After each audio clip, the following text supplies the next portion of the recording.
So let's super quick talk about the paper. We'll make up for a little bit of lost time.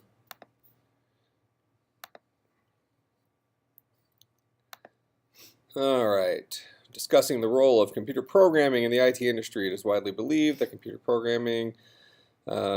science is programming, IT is not. This could not be further from the truth. Programming is to a computer scientist as an IT professional as a hammer is to a carpenter. What types of problems might an IT professional solve using computer programming as a tool? So what are some examples of those problems you found? There's only one of you to answer the question. It's been a long week. I've only been on my computer since 6 this morning. Give me a break. Sorry. Okay. I don't do the papers, so. Yeah. I actually like this paper. I'm not looking forward to the one coming up. But,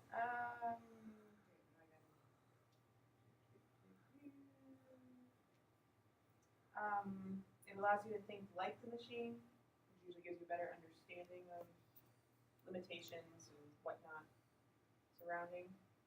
Okay, so that's when it's preferable. Yep. I'm just going No, I got it. down Okay. the paper here. Yep, go ahead. Yeah, more insights.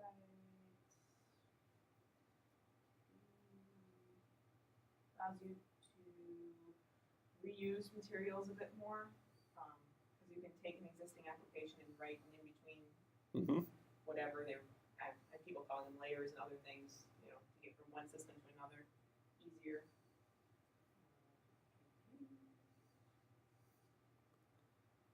Basically, that it has some indirect meaning to each of the major breakouts in IT, database systems, networking, web technologies, HCI. I have a lot of quotes in here. I don't want to read off all the quotes. Okay. Well, so like some generalistic examples might be, so something an IT person might do a lot is create new user accounts, delete user accounts, move directories between different servers, things like that. These are the types of things that an automated program could, where an automated program could be beneficial. So maybe you write a piece of software that allows you to, here's an example. Let's say a professor needs 30 accounts for a class. And so I email the IT people here and I say, okay, I need 30 accounts for the labs for this class, but they need to be, these accounts need to have these permissions because we're going to be doing some, certain project or example or something like that. Well, the IT person can go through and by hand create 30 separate accounts. Or they could go in and if they had written a program, they can generically capture what does it take to create one of those accounts and then go through and actually have it randomly generate passwords and maybe it's just called account 1, account 2, account 3, or even give some sort of naming convention for the account names. But with just a couple of keystrokes after you've written it, you can quickly generate accounts with certain positions or certain permissions rather very quickly. So that would be a benefit. The IT person writes it once and then uses it for the rest of their career for quickly creating accounts where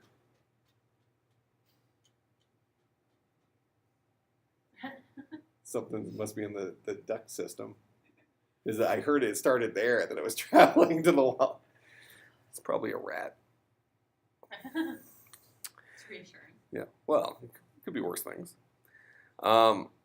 So I guess that's a pretty decent example. That kind of falls into this idea of a toolbox where, you have different things in your toolbox that you use for solving problems. And I think back to when I was a Unix system administrator at Western Illinois University, one of the guys that had been there forever and ever, like he used to be the director of academic computing there. And then, he stepped down from that role just to take a more normal, he was an important high-end role, but chose not to be director anymore or whatever. So he had been there for 300 or 400 years. It seemed like he had a little automated script for everything. Oh yeah, I think I wrote that 16 years ago. Let me dig something up, and he had something for everything. His name was Fred Seaton. So if he ever listens to this, then I'm giving him a compliment. But that's kind of an interesting thing. where you write these little tools and you can then repurpose them for different things, stuff like that. Okay, so then let's look at the programming assignment. So create a fraction class that has two private fields, numerator and denominator, of type big integer. A fraction should be able to display itself. It should also be able to add itself to another fraction, returning a new fraction in reduced form. It should also be able to subtract another fraction from itself, returning a new fraction in reduced form. Okay. So we're going to come in here. We're going to create a new class. We're going to name this class fraction. Now, just as a quick reminder, did we talk about public, private, protected last time? Yeah.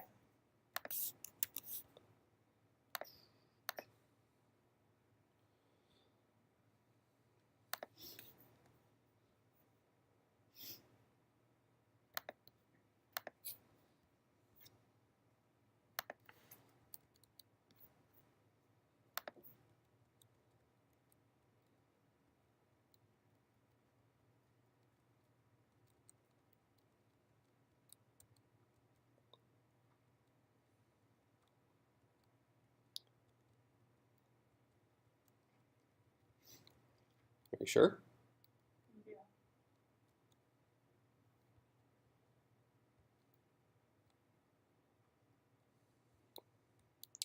And did we actually write the code for this bubble sort as well? Or we just talked about it? We wrote it. Okay. Oh, security keywords. There we go. Okay. So we're going to go ahead and we're going to make our fields.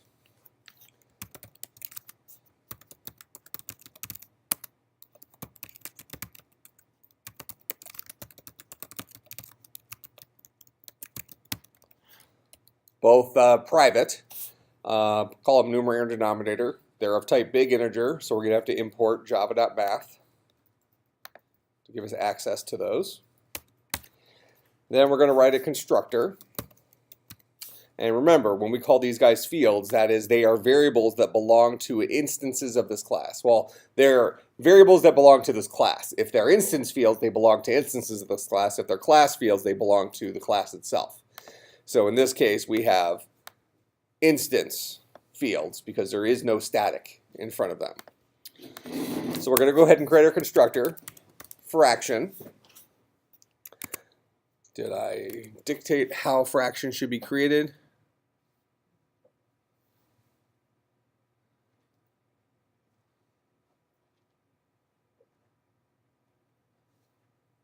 Okay.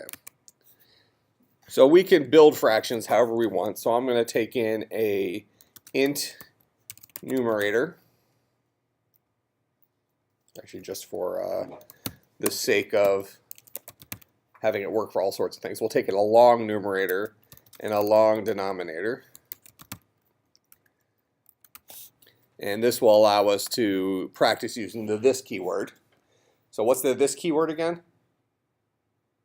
If you had to give a concise definition of what this is, what would you say? The inside stuff. Inside stuff. Variables inside. Okay.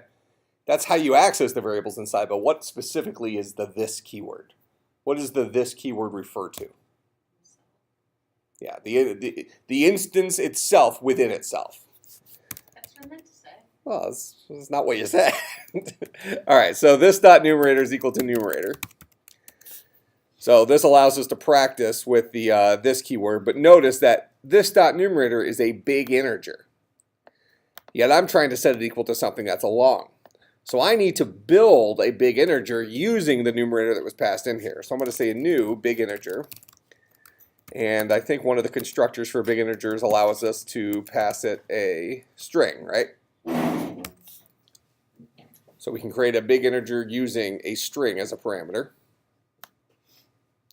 So I'll go ahead and build a string out of my numerator. Similarly,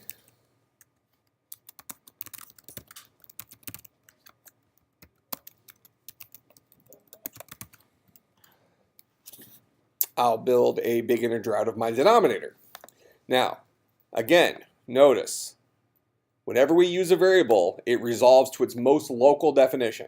So when I say numerator here and I say denominator here, it's referring to the most local definition of numerator and denominator. That is these two, not these guys up here. Okay? There are two levels of, so if I kind of draw a picture down here, we have an environment. And this environment has a big integer, numerator, big integer, denominator. Then we have another environment. And this environment has a long numerator and a long denominator. Okay? So if we say numerator in here, if I were to print out, I'll just write some code saying to print something out. System.out.println numerator. I'm giving it a variable. That variable will resolve to its most local definition. So the first place it looks at is in the environment that we are currently in. And it finds that there is a definition of numerator here. Okay? As opposed to, let's just say there was a big integer blah up here. Okay, so if I say system.out.println numerator, it's saying print out this guy. The most local definition, the definition of that variable within the environment that I'm currently in. But if I were to say print out blah, it's going to look locally first. It's going to say, is there a definition of a variable called blah here in this environment? There's not. So we'll go up one level to the next level up. And we'll find blah there. Now, an important thing to notice here, this is our class. So I've abstracted this. So we have our public class, whatever. So this is our top level environment. This is our environment associated with, could be a method. We might have many methods in our code. So we might have another environment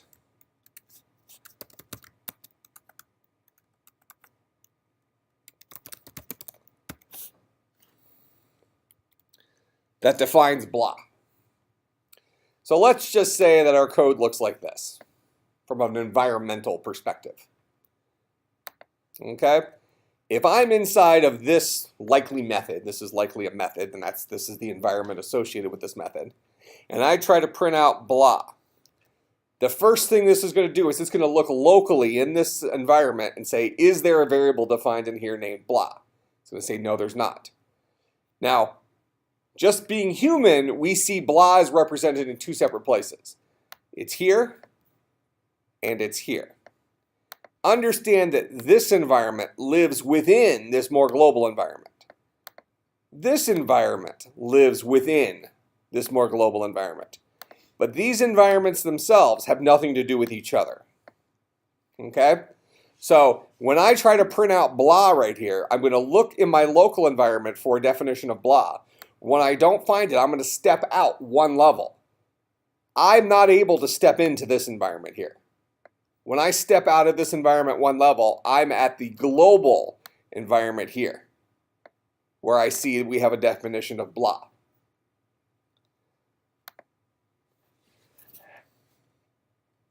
And to explain that a little bit differently, let's say I take out that definition of blah from there. I try to print out blah inside of this environment. When I don't find it locally, I'll step out to the more global environment. I don't find it there. I will not find it here. This environment is self-contained. This guy cannot access stuff from this environment. So when I don't find it locally here, and I don't find it in my parents' environment, I finally recognize that I'm out of environments. That variable was not defined. So I have a syntax error. That makes sense? How these environments work? Okay, so that deals a lot with variable resolution. Create a little slide for that real quick. Variable resolution. A variable always resolves to the value associated with its most local definition. So just as we talked last time that there is a hierarchy of objects in object-oriented languages. So for instance, string has a parent, the parent is object. I think we saw another big integer was a number, which was an object. Remember that from last time. Okay, so there is a hierarchy the objects follow. Similarly, there's a hierarchy that environments follow, that we create. Okay. So a variable always resolves to the value of associated with its most local definition.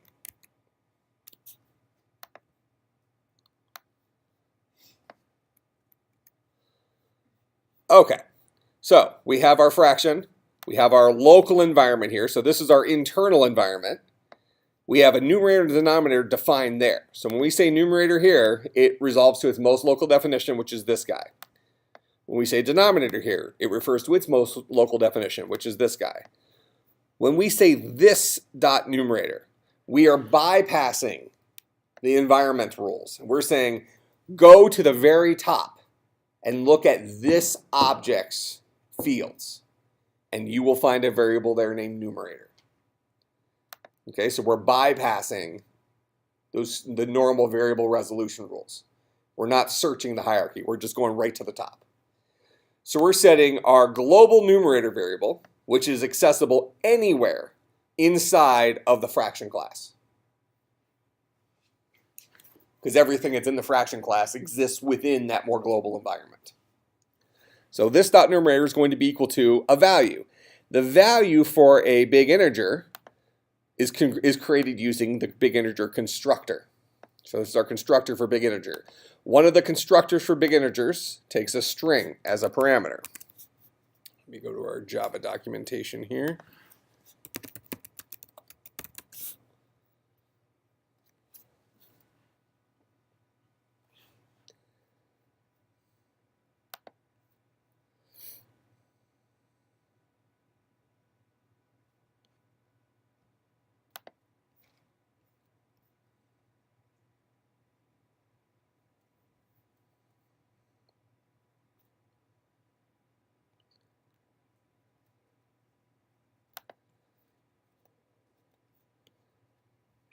Okay, so I'll go to java.math, make this a little bit bigger here.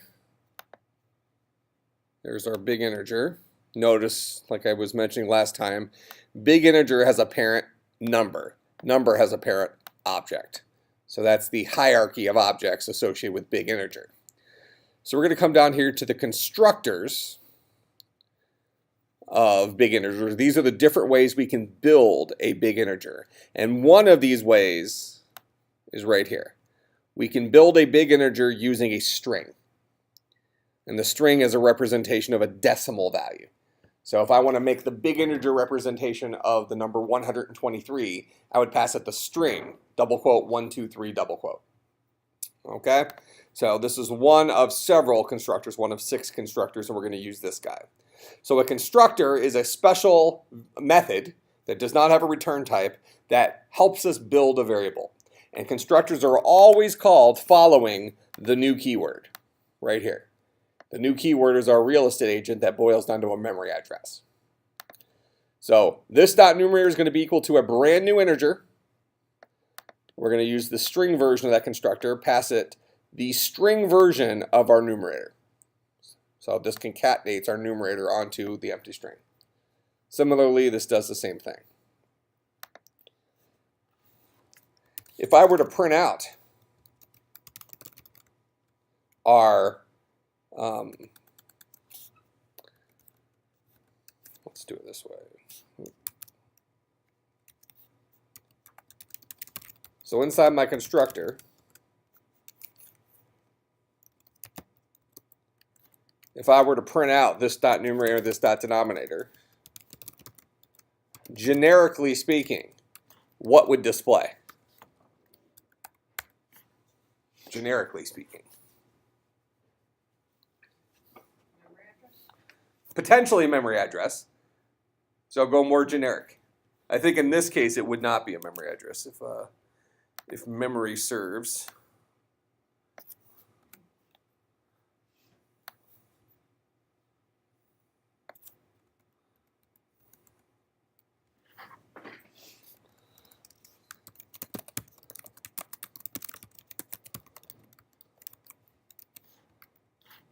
I'll create my new fraction, which will call upon this constructor. The constructor will set the numerator and denominator, then print out the numerator and denominator.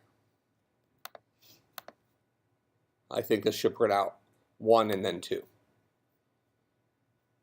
Okay, so back to the question. Generically speaking, what's being printed out here? I think we talked about this last time.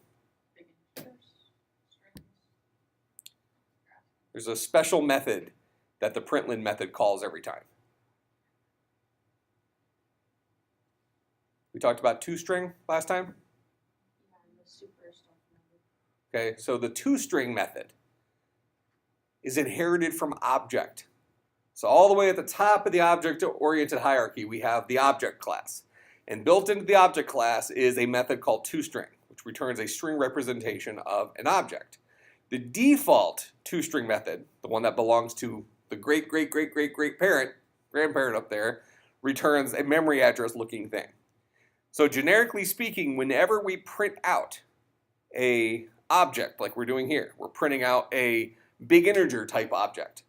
Whenever we print out an object, we will display whatever that object's toString method returns, which will either be something that it specifically wrote, in the event that a big integer decided that it wanted to look something other than a memory address, which seems to be the case here, or at the very least, we're guaranteed to have a toString method because we inherited one from our top-level parent object.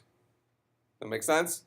So generically speaking, whenever the println method displays an object, it will display whatever that object's toString method returns.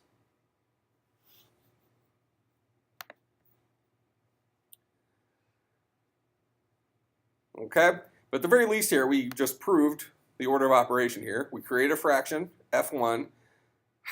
What's the value of that? It's going to be the memory address of whatever's returned by the constructor passing it 1 and 2. What's our constructor say? Our constructor says take in a long numerator, so a 1's coming in for that. Take in a long denominator, a 2's coming in for that. We'll build our numerator by creating a new big integer, passing it the string version of 1. We'll create a new big integer, passing it the string version of 2, and then we'll have our numerator and denominator. And we know that it's hitting this because we just also printed them out. So inside of main, we see all we're doing is creating a fraction. We're never using it. You got those 2 lines print out. So we know that that constructor is getting called.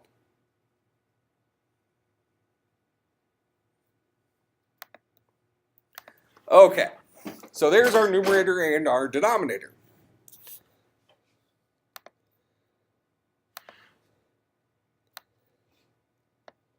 We're supposed to add a method for adding fractions. So we should have a public big integer. Well, actually, no, not big integer.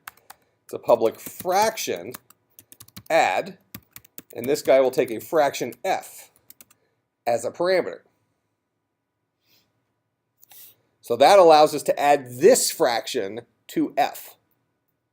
So how do we access this fraction's numerator? By saying this dot numerator.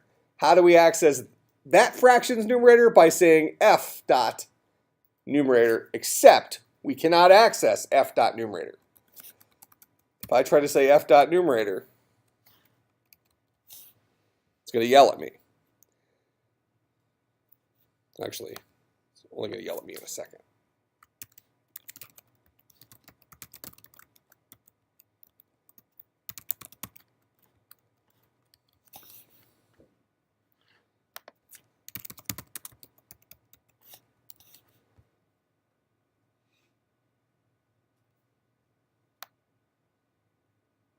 That shouldn't work.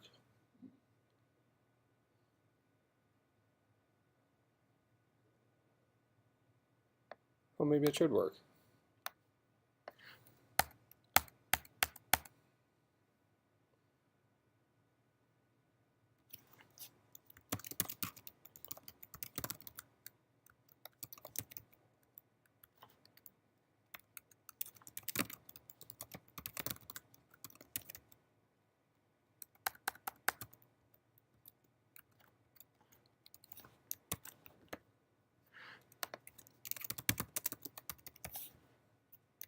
just going to test something here real quick.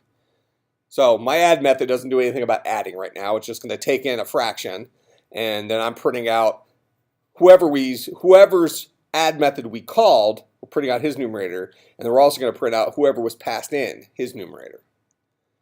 In order to test this, we need to create a second fraction out here. So we'll create a fraction f2. We'll make this one 3/5.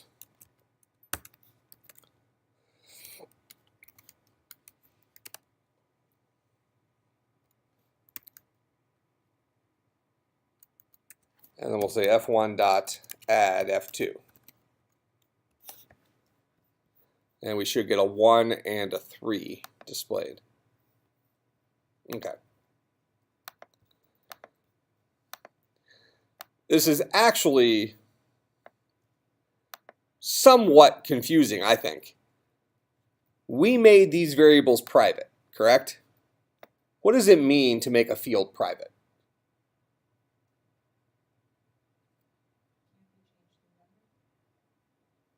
We have public, private, protected. It has to do with how things are accessed. Private means you can only access these variables if we are inside of the class named fraction. Okay, we can only access those variables if we are inside of the class named fraction. Now, where this becomes interesting, for example, if I come out here to driver, I cannot say f1.numerator. I can't access it out here. I'm inside the class called driver, not the class called fraction. And numerator is a private field inside of the fraction class. So if I'm out here in driver, I cannot access numerator directly because it was private inside a fraction. What does it mean for it to be private? It means I can only access it if I'm inside the class called fraction. Okay? Now, what's kind of interesting though, in this case, I have an add method that takes another fraction as a parameter. I am allowed to access that other fraction's numerator, even though I'm not in that guy's instance of fraction. But since I am in the fraction class, I can legally access other private fields of the fraction class, even if they belong to other instances of the fraction class. So this first line here is printing out my numerator. This second line is printing out the dude that was passed into this method, his numerator. Why am I allowed to directly access his numerator here? Because I am inside of the fraction class. Okay? Which is the definition of private. A private field can, as well as private members, a private field, a private constructor, private method, can only be accessed when you are within the class in which that method, field, constructor was defined.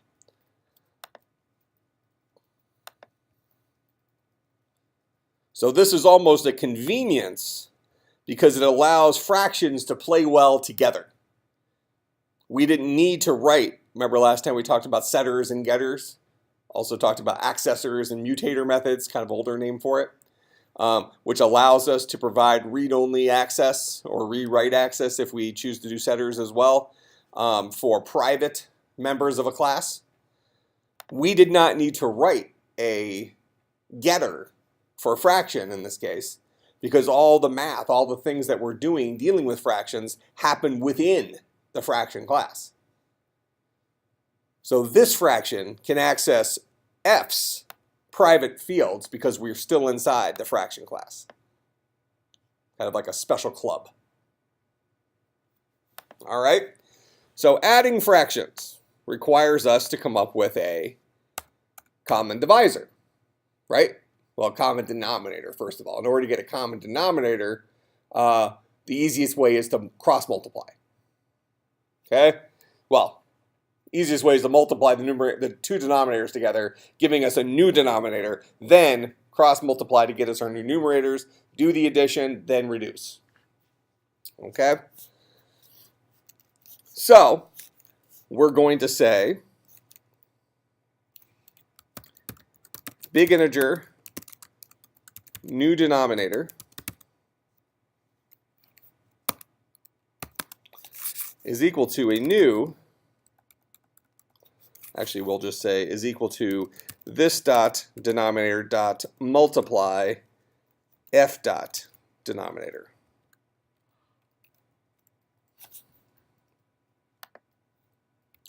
So this will multiply our two denominators by each other, storing the result as a big integer into our new denominator.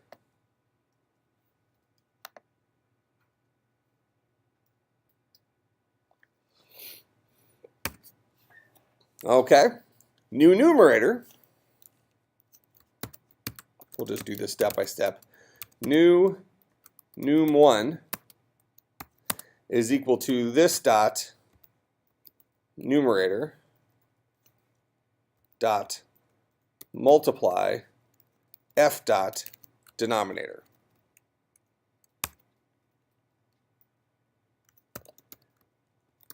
Big integer new num2 is equal to this dot denominator dot multiply f dot numerator.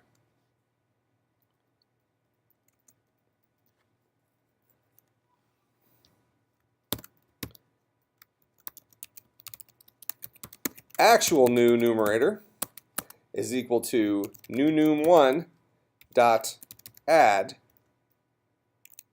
new num2.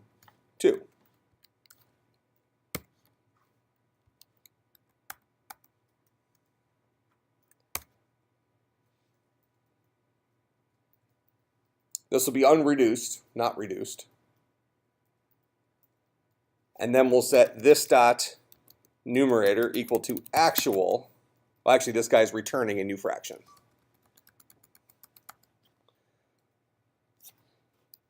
So given this, we're going to say return new fraction. To build a fraction, we have to take it along and along, correct? But I'm actually going to build a second constructor.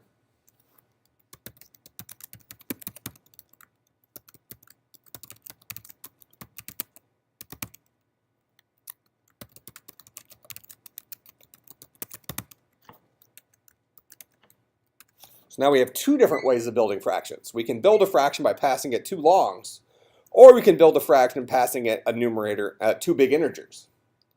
In which case we'll just set this dot numerator equal to numerator. This dot denominator equal to denominator.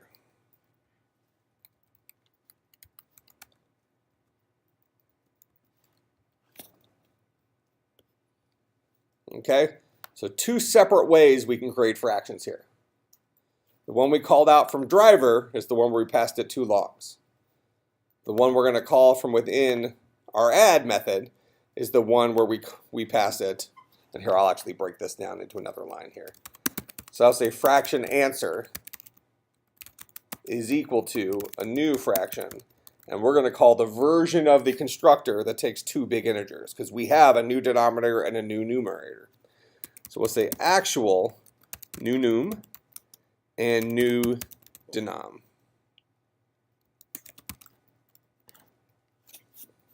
So those are our new numerator and denominator.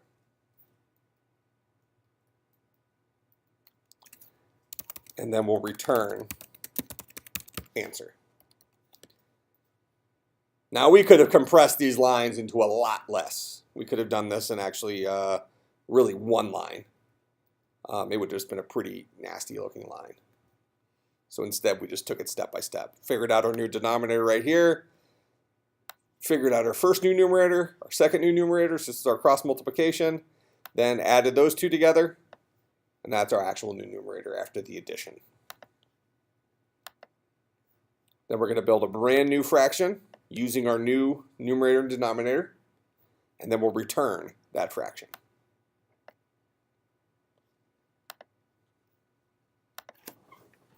Okay. Now to test this, I think we're also supposed to write a display method.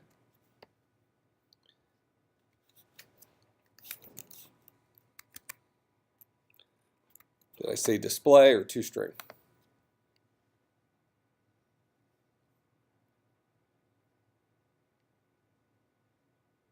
Should be able to display itself, that's fine. So you could write a display method. You could also write a toString method. So we can create a public string toString overriding the toString that we got from our parent. And what I mean by that is if I come out here real quick, I'll unwrite toString just quickly. If I come out to driver, I have F1 and F2. If I do system.out.println F1, it's going to print out a memory address. Why is that? Because fraction, this guy, is an object. Remember, there's a invisible extends object here. An object already has built into it a method called toString. And because we didn't override that method in here, we didn't write our own, when we call F1, this is actually printing F1 dot toString. We see that method exists. Where did we get it? We got it from object. We inherited it from our parent. So if we want to be able to directly print fractions, we would just write our own toString method. Public string toString. And this guy would return this dot numerator dot toString concatenated with a slash concatenated with this dot denominator dot toString.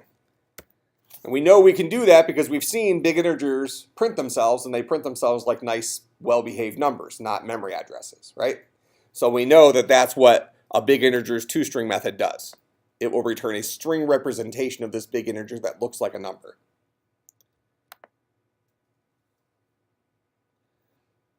So just by writing this toString method like this, we can now, without changing the code over here at all, print out our fraction as 1/2.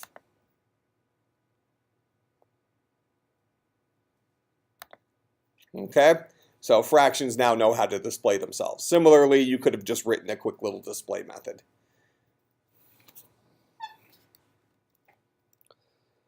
All right, now we probably want fractions to know how to reduce themselves. I'm going to make that a private method. We're going to say that fractions always are represented in reduced form. Okay? So we're gonna say there's no reason not to store a fraction reduced.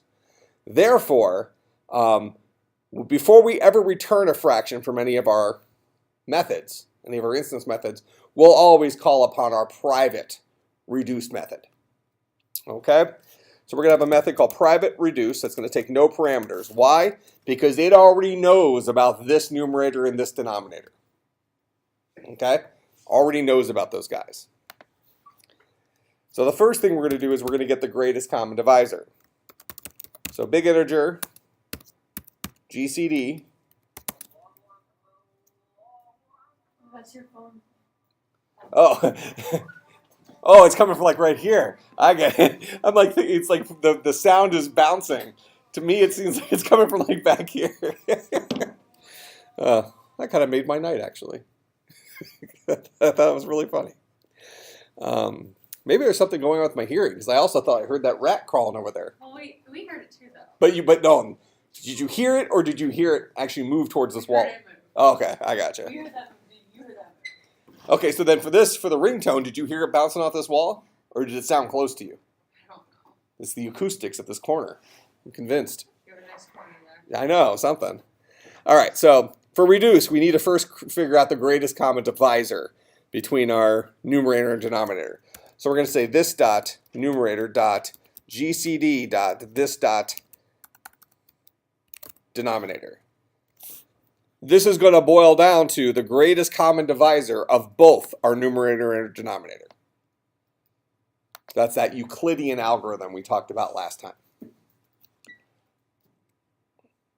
Now that we have GCD, we can divide both our numerator and our denominator by that, storing the result back in numerator and denominator.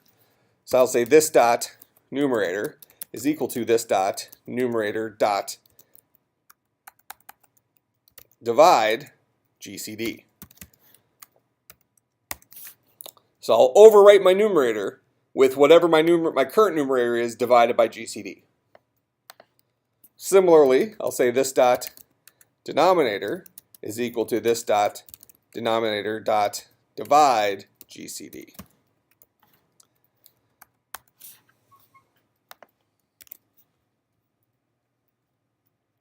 Now, reduce is a method that's not going to actually return anything.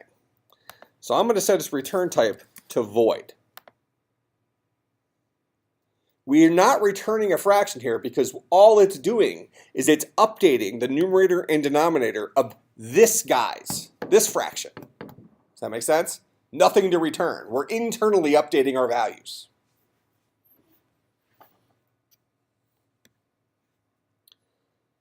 Okay. To test this real quick, we're going to say fraction. Now remember, I have not reduced yet. So I'm going to say fraction f3 is equal to f1 dot add f2. And then I'm going to go ahead and display f3.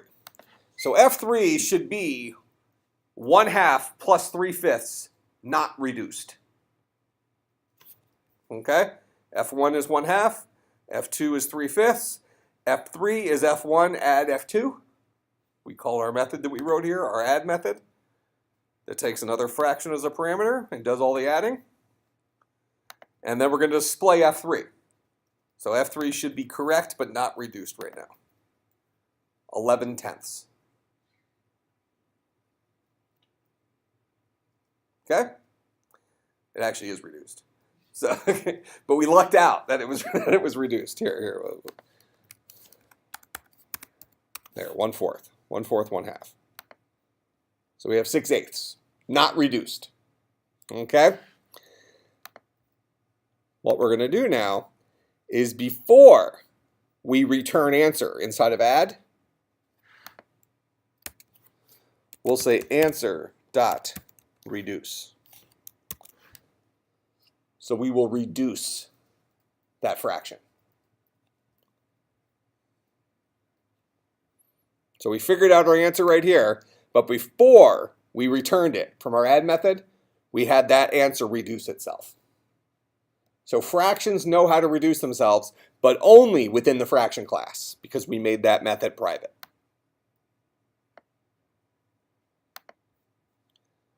So we run this again, and we see we get 3/4, the reduced fraction.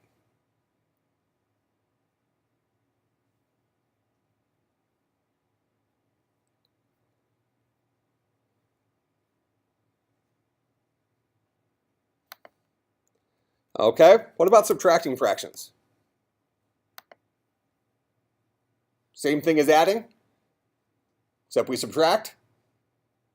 We still need a common denominator, right? So public fraction minus takes a fraction f.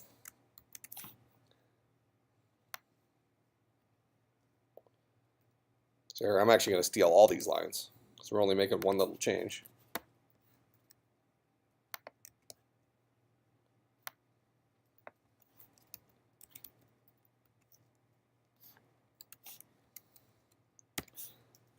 Only difference is we're subtracting here instead of adding. So we'll still get our new denominator. We'll still figure out our new numerators by cross-multiplying.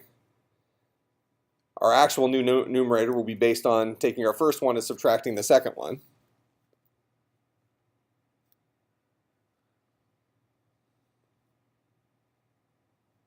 Then we'll reduce our answer and we'll return our answer.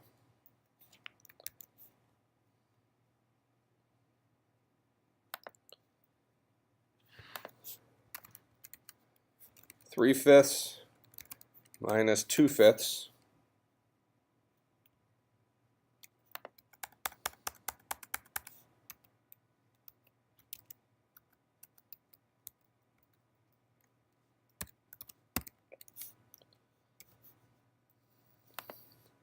gives us 1/5.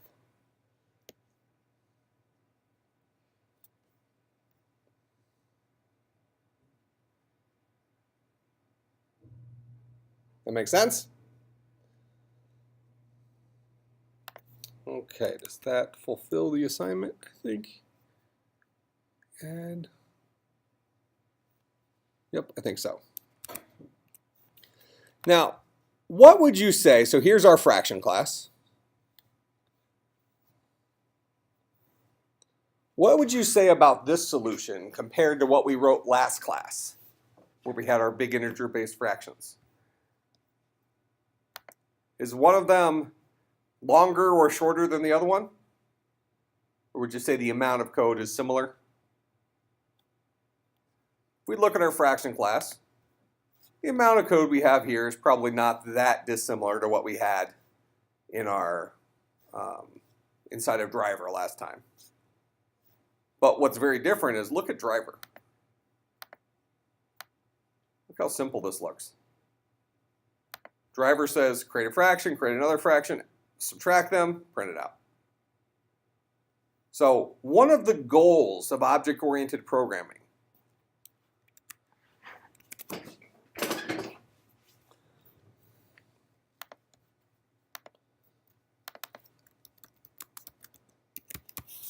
object-oriented programming, OOP, one of the goals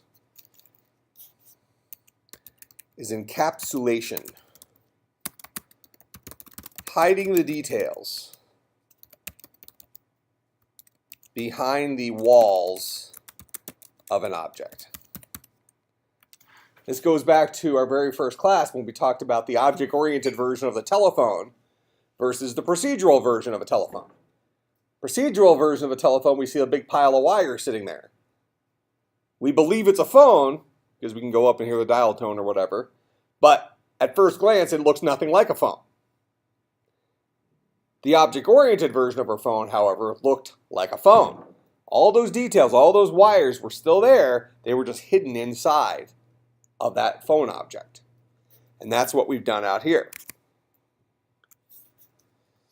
Our fraction class has all the details. We wrote this once, and it works. Now that we wrote it, we can use fractions to our heart's desire out here inside of driver, or anywhere else for that matter, and it's really easy to work with fractions. We can add them, we can subtract them, we can print them. No harm, no foul. And it seems like it's built right into Java, right? Because we don't see any of the details out here. We don't know about the nightmare that's going on inside of here. We can only assume how bad it might be. So all that stuff is like hidden behind the walls of an OS when you install it, and that's all the extra memory that takes up on your phone? Along those lines, yeah. I mean, so when you install an operating system, there's a whole bunch of stuff, drivers and things like that. I mean, take it on a microcosm, like you buy a new graphics card for your computer. It's a $500 graphics card or something, get your top-of-the-line graphics card.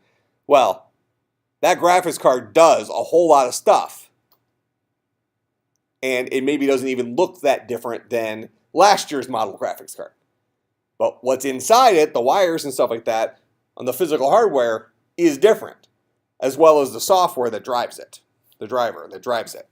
So all those details are hidden from us. So what do? We just double-click on the NVIDIA thing and say install, and then our graphics card magically works really well. Okay, so all those details are hidden. All right, questions about this?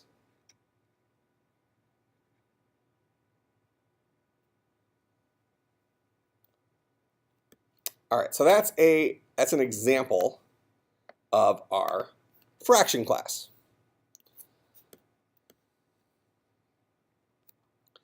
So we want to keep working with objects.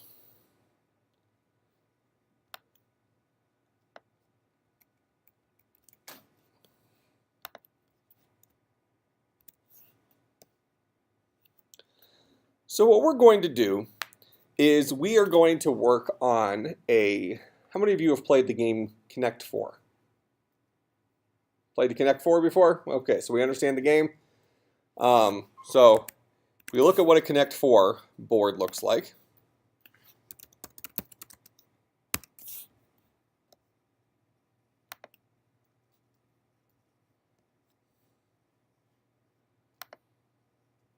There's Connect 4. Connect 4 has 7 columns, 6 rows. Does that make sense? And what goes in those columns and rows? Checkers. And there's 2 different kinds of checkers, right? There's the black checker and there's a red checker. So if we're going to represent, and then there's the details behind the scenes, right? So if we sit here and we're observing some people playing Connect 4, who are the players that are sitting out there? Well, we have a board, we have some checkers, we have red checkers, we have black checkers, and then we also have players, correct? And then the board kind of governs itself in a computerized world, right? Human beings govern the game in the real world, and then we hit the little slide thing when somebody loses and all the things go down, right? Okay, so we want to represent the game Connect 4 using only tools that we know right now. Okay, then as we go through, we'll add some new tools.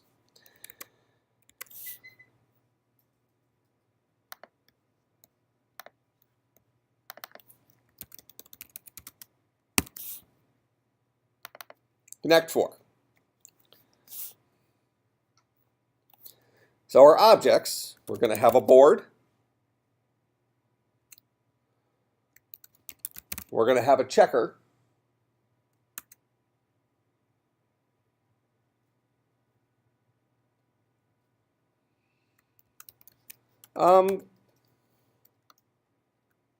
Yeah, we'll have players. And we'll have a player. So those are the things that make up Connect 4. We might even say we also have a game. So we have the governing body of Connect 4. So if you think of it, we have the game Connect 4. You open up the box. What's in the box? You have the board, the checkers, and in a weird, freaky world, the players. Okay? We will probably let driver be our game initially. So we won't include that as an object, but you could. So we're going to have 3 objects: a board, checker, and a player. So we want to design each of these. Let's start with checkers. When you solve problems using object-oriented programming, you always want to build your individual objects first and make sure they're working. That way, once you trust they're working, you can just use them whenever you need them, just like we did with fractions. Fractions had some complexity to it, but once we built the fractions, now we can just use them whenever we want. So let's think about checker first. Well, a checker, for all intents and purposes, when we think about the difference between checkers in Connect 4 and, think about the differences in Connect 4 is we have red checkers, we have black checkers. So a checker has a color, right? Okay. That seems like a pretty easy object. Let's go write that guy.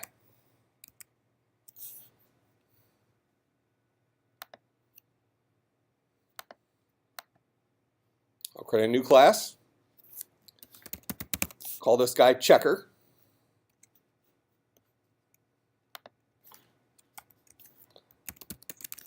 I'll have a private string color. Then we'll have public checker string color. This dot color is equal to color.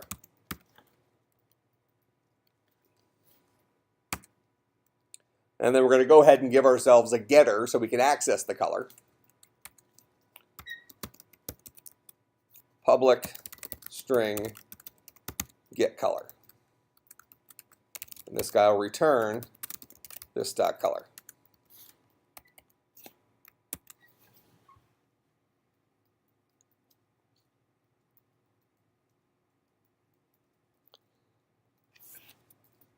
Okay, so pretty simple object, checker. It keeps track of one field called color. The constructor takes in the color of the checker, stores it, and then we've given ourselves one method, an accessor method, a getter method, that allows us to extract that private field. Okay? Come back out to driver. Let's now test this. So I'll say checker C1 is equal to new checker red. Checker C2 is equal to new checker black.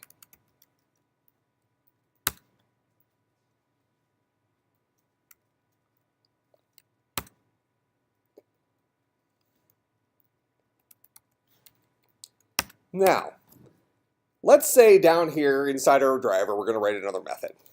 So we're going to write a class method, static boolean is red checker C. So this is the method that's going to take in a checker, and it's going to return true if that checker is red and false otherwise. How do we determine if C is a red checker or not? Using only what we know so far. It's already a string, right? It's a checker. Yeah, but checker is like made of strings, right? No? Here's a checker. So a checker does control a string. It holds a string. That's what I meant. Yeah, so we have the ability to access that string from it. So then you can just do like equals. Okay, how would you say it? Dot equals. Who dot equals? String map. And then give it one. Well, all we have, forget that all this stuff even exists. All we're looking at is this world right here. So the only variable we have access to is C. And we know that C is some checker. And I want to know whether or not it's a red checker. How do we differentiate a red checker from a black checker right now? C equals C1. This stuff doesn't exist. This is your whole world right here. I'm trying. Well, here, this will help. There you go. That's the whole world right there. Checker C equals in quotes around the word red. So you want to say C, well, you ask the question, if C equals red, like that? Yes. Okay, why won't that work? Because you can put return true. Well, it already has a problem with this up here.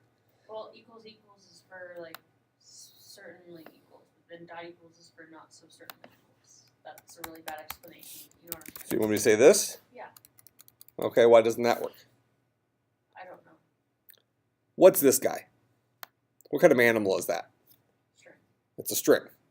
What kind of animal is this guy? Checker that's made of a string. But it's a checker. It's made of a string. It's not made of a string. He contains a string. Yes. A fraction, hold on, here's our fraction here. Our fraction is a fraction. He happens to have two big integers in him, but he has a bunch of other crap in there as well. So this is the same thing. So if a checker is a checker. He happens to have a string inside of him. If you want to compare those strings, Okay, if C to string dot equals red. C dot toString. Yes. Okay, what will C dot toString give us? Right answer. It won't. Why not? Well, here, we just won't call our method here. I'll just return true for right now. System.out.println C1.toString. What will that display? Oh, is that a memory address? It'll look like a memory address. Okay. So it won't look like anything that's either red or black. Oh. C1.toString equals red. Why did we write this method here? I'm trying. What's this method for? We have a private field inside of checker called color. Yeah. Private fields can only be accessed somewhere inside checker. We would love to be able to access color outside of checker, right? So we wrote ourselves a getter method called getColor. Is this an instance method or a class method?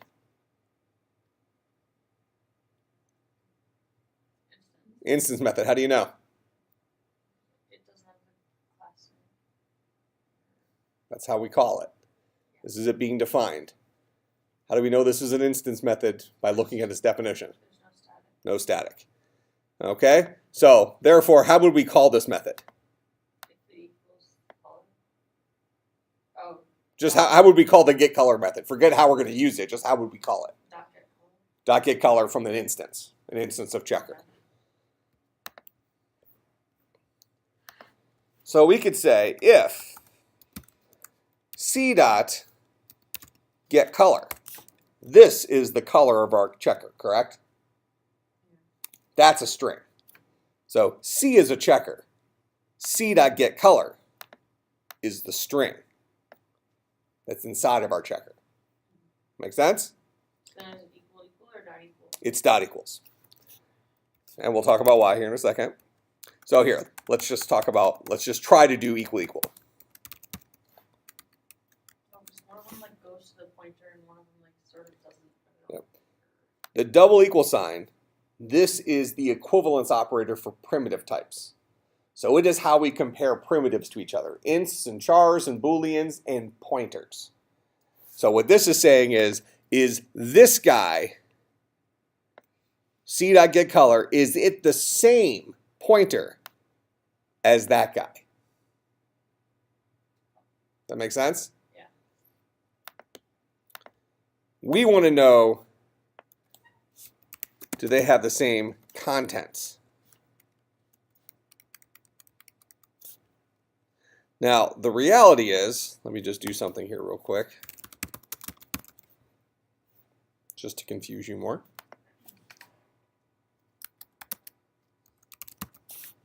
C1 is a red checker, correct? Here's C1, we created it, passed in the string red. String red came in here, we set it equal to this dot color. So C1, this guy right here, is a red checker, correct? So if I print out C1 dot toString, sorry, that's not what we really want. We want C1 dot get color. If I say C1 dot get color equal red, what will this display? A false. So why did it display true? Because it's told to return true. But See, the reality is what I'm doing right now is very evil. Because everything that we've said in the last minute is 100% true. This is the comparison operator, the equivalence operator for primitive types. We are in fact comparing the address of that string to the address of this string. The addresses are the same. Why? Because we built this guy using the string literal red. So this guy and this guy are literals. They only exist once. So the very first time we brought that literal into existence in our program, it made that string in memory and gave it an address. Now every single time we use the literal red from that point forward, it'll be true. And let me just kind of show you, we haven't talked about this in a lot of detail, have we? What I'm talking about right now? Let me give you some examples. So let's just kind of pause this stuff up here for a second. String S is equal to red. System.out.println red equal red. System.out.println S equal red. We will actually get true and true for these. I'll explain why. Red and red, these are literally identical, right? This is the red literal. This is the red literal. They will both have the same memory address. It's not saying this word red is the same as this word red. It's saying both of these guys live at the same memory address. That's what this is comparing. And it is because the literal lives at one memory address. So this will be true. Now, what did we put inside of S? The literal red. both of these will be true. But string S is, wait, but, so string S is at a new memory address, then, It's not for the exact reason we're getting to here. What's missing here? New. So way back when we said that Java is a string-based language. So in Java, strings are so important that they've given us a special syntax for dealing with strings. the sugar one that you said. Syntactic sugar, right? That's why I refer to this. I refer to this as syntactic sugar. I say that is the same thing as saying string S2 is equal to new string red. But that's only a half truth. Yes, this is a convenience. Yes, that's syntactic sugar. But if they were literally identical, S equal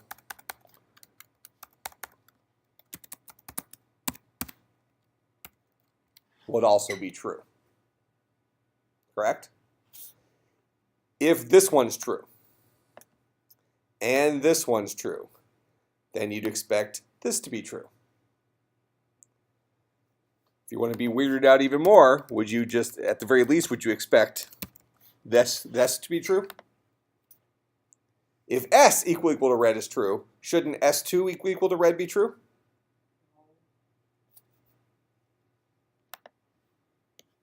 That one's false. Why? Because we use the new keyword.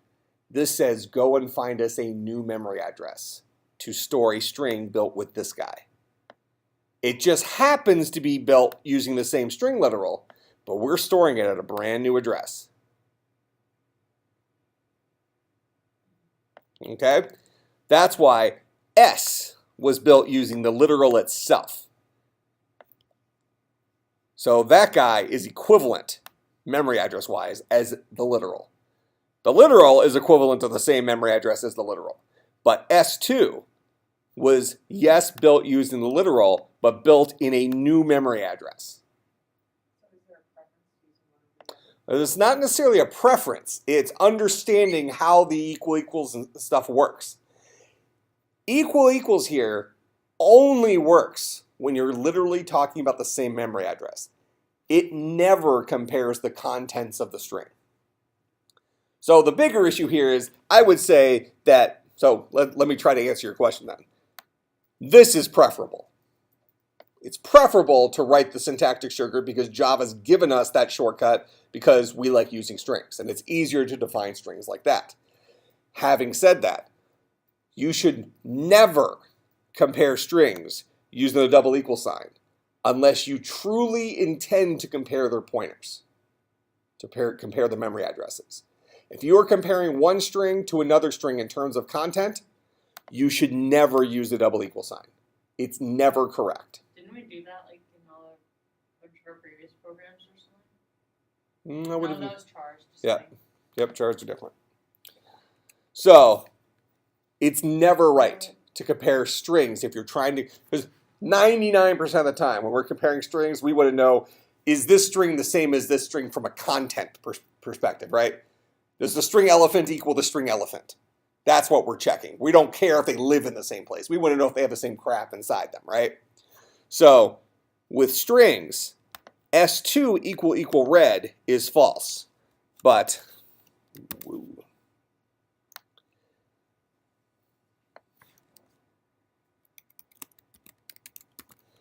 S2 dot equals red is true.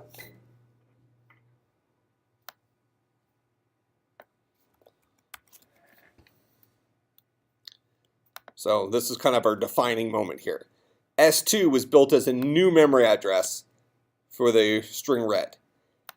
If we say S2 equal to red, we get a false.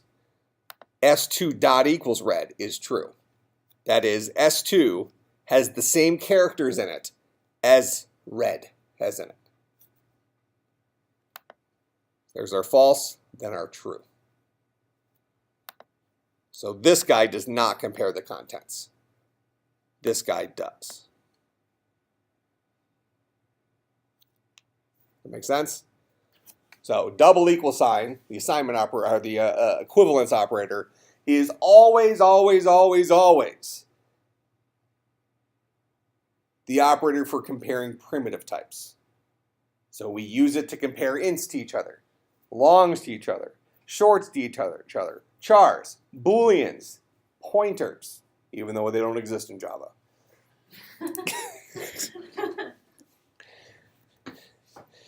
Seems like we're spending quite a bit of time talking about made-up things, right? Okay, does that make sense? So if you're looking for the easy rule of thumb, never use double equal sign with strings.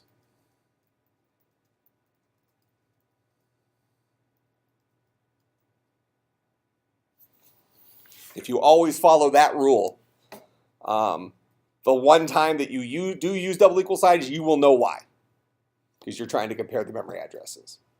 But if you just, for all intents and purposes, say, I will never use double equal signs with strings, you will very likely never make a mistake associated with comparing strings. Super common mistake.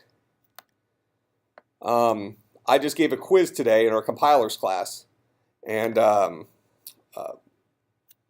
pretty easy programming quiz for them. I mean, these are people who've been programming for 4 years. I would say probably 20% of the class made that mistake. Okay, so very important thing that will throw your programs way off over something so minuscule.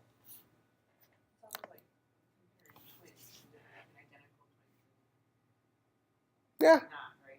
Yeah, I think I get what you're saying. I mean, because when you have twins, they physically are two different people. Right, but in case of identical twins, they would have DNA that's almost 100% identical. Correct. Whereas the other kind of twins would not. Right. That's definitely true. But typically, the other kind of twins probably wouldn't. The fraternal, was it fraternal? I don't remember what it is. I think it's paternal twins. Whatever. But a lot of times they don't look the same either. And they're not the same gender sometimes and stuff. Like I have a friend of mine, and the brother and sister are twins. But yeah, clearly not identical because they're different genders. So the differences started right there. But yeah, I mean, I think what you're saying is correct. You know, if you're comparing the genetics behind it, the memory address, if you will, they'll be identical. But in this case, they are two physically different strings, even though they have the same content. Okay, so that's kind of our lesson on string comparisons, if you will. So then we're back to this thing. If we want to find out whether a checker is red, we're going to say, is this checker's color equivalent to the color red? That is, does this string, or this checker's string for color, which we'll get using the get color method, is that string equal to, in terms of content, to the string red? For C1, that should be true, correct? C1 was built.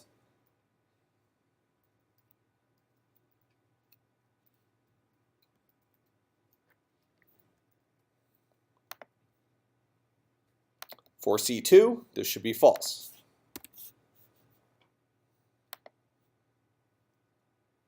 Not a red checker.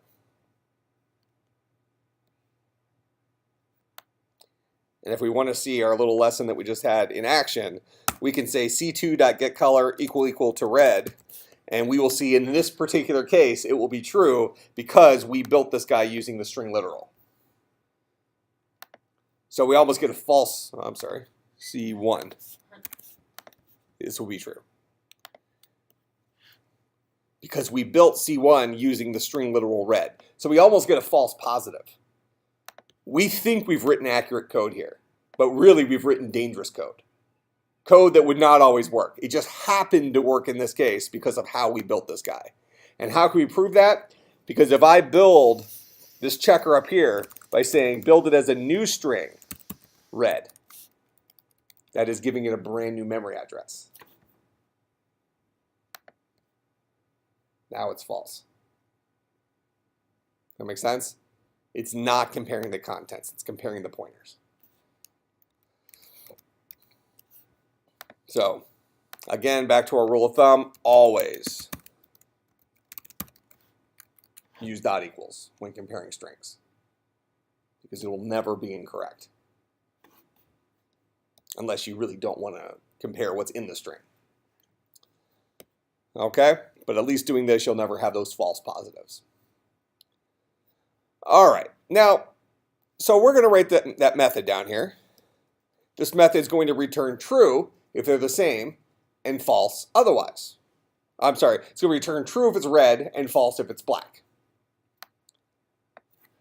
So can't I just return c dot get color dot equals red?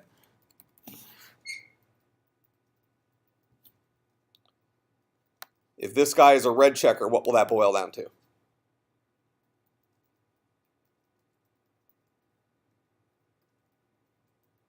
If whatever checker I passed in is red, what I have highlighted there will boil down to true, correct? It's a red checker. What if it's not red? What will this boil down to? False. Not a red checker. This method is supposed to return true if it's a red checker, false if it's not. So I'm going to return whatever this guy says it should be. If it's red, this will return true. Return true because it is red. If it's false, this guy will return false. Return false because it's not red. So I didn't need to put this all inside of an if statement. I didn't have to say, if it's red, return true, else return false. I can just return whether or not it's red.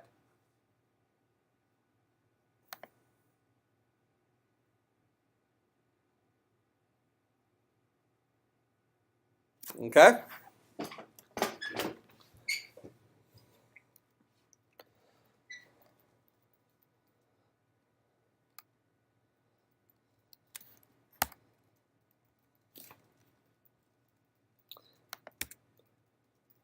Similarly, is black, we'd write the same way. But already we're starting to deal with things that are not really taking advantage of encapsulation. So I'd really like to ask a checker, are you red? Okay, so we'll remove the method from here. We're going to go into checker. We are no longer going to have a get color method. We are not going to allow external people to access our color string. They can ask us whether or not we're red or black, but we're not going to let them have that value.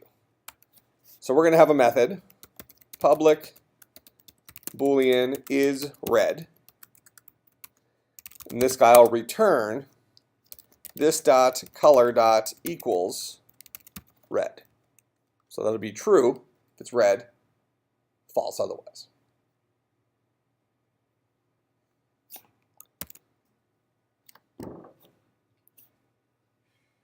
Okay, so we've taught a checker how can it respond to the question, am I red?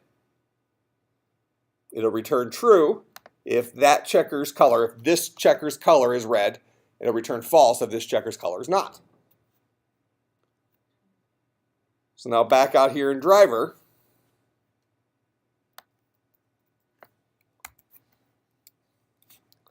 we can say C1 dot is red. Is C1 red? It is. So this should boil down to true. Run that, we get our true. Similarly, if we say system.println C2 dot is red, well, C2 is black, so this should be false. There's our false.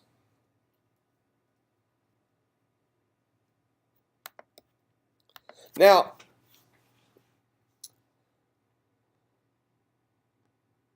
when you are playing Connect 4, do you actually have to pick up a checker and ask it whether it's red or black to tell whether it's red or black? Hello, are you red? Yeah, I mean, if you're ever playing Connect 4 with somebody who's doing a lot of talking to their checkers, My son How old's the son? 5. Okay, well, we're getting close. I would think a 5-year-old would do a lot of throwing of the checkers. Oh no, he loves dropping those in the hole. Oh, I can see that. Pretty sure Ava and Bella didn't even play checkers, so they're too busy with their darn iPads. Well, yeah, anymore, right? Yeah, I have my brother's oldest boy is 6, I think. So now he's down to throwing humans, I think. He's a big wrestler or something. But my his younger brother, I think, is 2. He probably would throw checkers. I think 2-year-olds would throw a checker. They might also try to babble at checkers, so they talk to checkers. But that's okay if you're 2. Okay, if you're like 25, you're talking to checkers. I'm just saying. So, in any case, we wouldn't pick up the checker and ask, are you red or black? At a glance, we can tell whether a checker is red or black, right? Because we can tell that's a black checker, that's a red checker. Are black checkers and red checkers physically different objects? Yeah, they're built the same way and stuff like that, but when they were built, they took these 2 carbon copy things, these blank checkers, if you will, colorless checkers, and some of them went down a conveyor belt that painted them red, some of them went down a conveyor belt that painted them black. Okay, so now, just by looking at it, we can tell that guy is a red checker, that guy is a black checker. So there does not exist a generic checker. In Connect 4, checkers are either red checkers or they're black checkers. They're never just checkers. Correct? It's important that the individual players use the correct kind of checker when they're making their turn. Nobody's allowed to use a generic checker. The colorless, the neutral pink checker. You can't have the neutral pink checker. All right? So, because we want to really stay true to life here and have a simple way of showing a more complicated example of something, we're going to decide that we're never actually going to create instances of checkers. But we're going to police this. We're going to say that this class checker is an abstract class. So new keyword, abstract.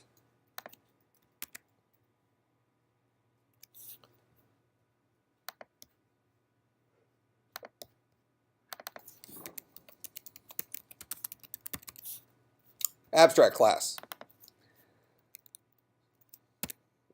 A class that can never be instantiated. We cannot create an instance of this class. What does that mean? That means this. As soon as I put abstract on front of that, we can't do this. We can no longer build checkers. So they are red or black? They're not neutral? Well, right now, checkers don't even exist in our world. We have this cookie cutter thing called checker back here, but he's abstract. So I can never actually build a checker this way. It's illegal syntax. I cannot call upon its constructor. Cannot instantiate the type checker. It's like, okay, so I just made a class. That's abstract, which means I can't create an instance of it. Why did I waste my time? Why create something I can never make instances of? It's for something called inheritance.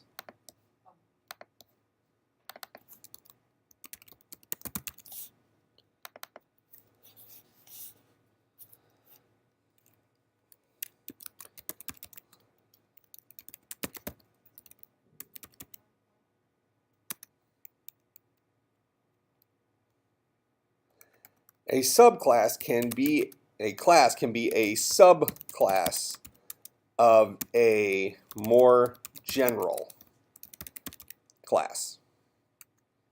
Example is big integers were actually numbers, which were actually objects. So we have this top level object, which all objects that we build are subclasses of object. They have all the stuff built into object. So our fraction class had that invisible extends object on it, even though we didn't write it. Big integers actually had a parent class called numbers. Never used numbers, but we can assume that numbers are a little bit more general than big integers. But numbers are more specific than the general object. So object, this is as generic as an object can be. Okay? All objects have that in common. Some objects, though, have all those things and they're also numbers, whatever a number is. Some objects have all the things that objects have and all the things that numbers have, but then have some things that make them specific for big integers. We have made an abstract class. You do not need to make a class abstract. You do not need to make a class abstract to inherit from it. But making it abstract polices the future use of the class. So if you're the programmer, you're the only one writing this, you very well might remember, I'm never going to go and create instances of checkers. Instead, I'm going to create black checkers and red checkers, which we'll do here in a second. Okay? But if this is something you're going to then distribute to somebody else, you might want to make that class abstract so that they don't accidentally create an instance and then wonder why things aren't working, because that wasn't the way you designed it. Okay? So making it abstract kind of makes it a self-policing policy. If they try to create an instance of it, Java will be happy to scream at them. So you can't make an instance of this guy. All right. So given that, we're going to make checkers abstract. We're going to say all checkers have a color. All right. We're also going to say that this constructor still exists. So we're going to go ahead and we're going to minimize our implementation of checker to this. We're going to say that all checkers have a color, and when you build a checker, you can pass in the color. Now, what's interesting here is I have a constructor for something we will never directly construct. Why write a constructor for something that we cannot actually create an instance of? Because it's the children of this guy can use this constructor. So what we're going to do here is we're going to create another class. That class is going to be called black checker or red checker. Choose your poison first. So we're going to create, go ahead. It sounds so ominous. Choose your poison. Choose your poison first, yeah. So class, we'll create black checker.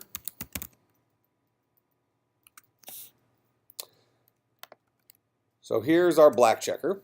And we're going to say black checker extends checker.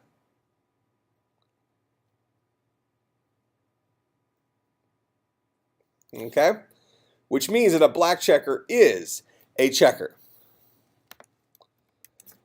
Now we're going to create a constructor for this guy.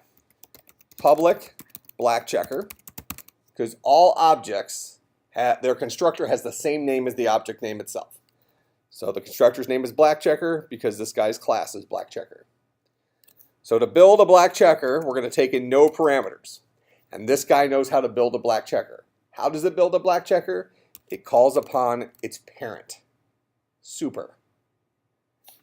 By using this as the first line in our constructor, we can call our parent's constructor, passing it what our parent's constructor is expecting. In this case, our parent's constructor expects us to pass it a string, and it sets the variable color equal to that.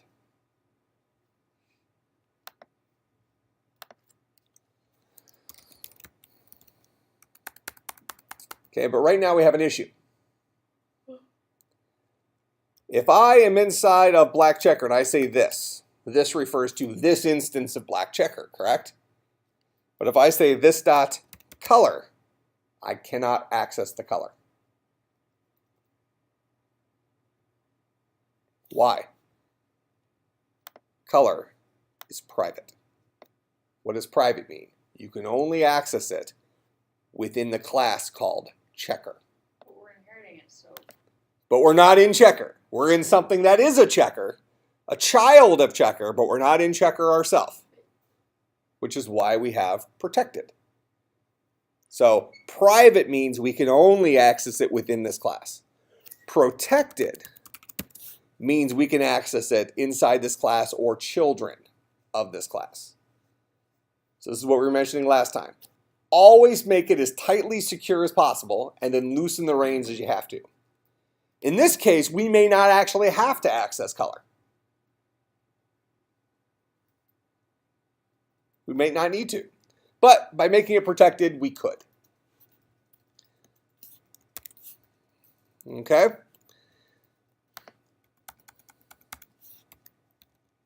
So now we can see that we have access to color inside of black checker because black checker is a checker and color is protected, which makes it accessible to the class itself as well as children of the class.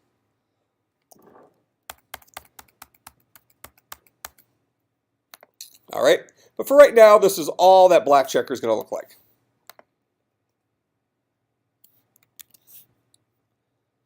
So all black checker does is it exists in name, and then when we create a black checker, it calls its parent's constructor, passing it black for the color. Okay. Similarly, I'm going to come in here. I'm going to create a red checker. New class, red checker. We're going to say red checker extends checker. Do you have to put the extends checker, or are you just doing that for documentation purposes? Oh, no, you definitely need it. Yeah, if you don't say extends checker, it will not know that you intend for this guy to be a checker. If you don't put extends checker here, it assumes this guy actually extends object. And the extends object is like automatically always. So in our little hierarchy we're building here, this is where things live in our world.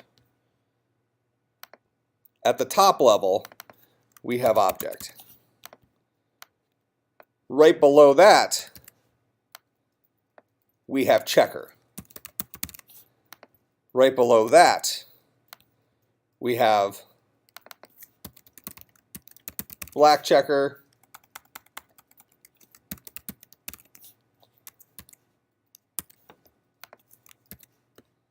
and red checker.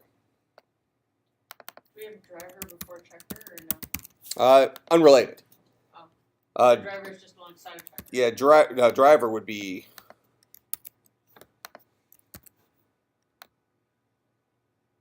Yeah, it would be like this. Okay, gotcha.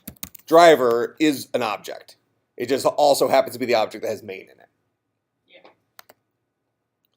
But in our hierarchy, a black checker extends checker. A red checker extends checker. Checker extends object. If we did not put extends checker for red checker, that would put red checker here, which makes it a child of object, not of checker. And it would no longer have a color variable. Does it make sense why it's not optional? Okay, so that's the hierarchy we're building right here. Because even though we don't see it inside checker, this guy extends object. That's what is there. So checker extends object, black checker extends checker, red checker extends checker. The constructor for red checker is going to be public red checker. It'll take no parameters because we know the color it should be internally. It should be red. So we'll say super, pass it red to create our red checker. And this in and of itself is an example of encapsulation. we don't need to worry about what it means for a red checker to be a red checker. We don't have to know as the external user that the difference between a red checker and a black checker is that the red checker's color variable is equal to red, and the black checker's color variable is equal to black. All we need to do, we have our checker that looks like this, keeps track of a color, has a constructor that only its children are using to call upon, to set the color. Black checker is using this special syntax that must occur first inside of the constructor. So since I'm writing the black checker constructor, if I need my parent's help to construct this object, I need to make sure I call upon my parent first. I can't do some other stuff first and then this. I can do this and then initialize more stuff afterwards, but that needs to be the first line. If I intend to use my parent's constructor, it has to be the very first line. So both red checker and black checker are created in terms of their parent. Now what this allows us to do is out here in driver, I can no longer create red checkers and black checkers. All right, I can no longer create checkers. What I can do is I can create a red checker, RC1, and this is equal to a new red checker. I can create a black checker, RC2 is equal to, or let's see, BC1, is equal to a new black checker.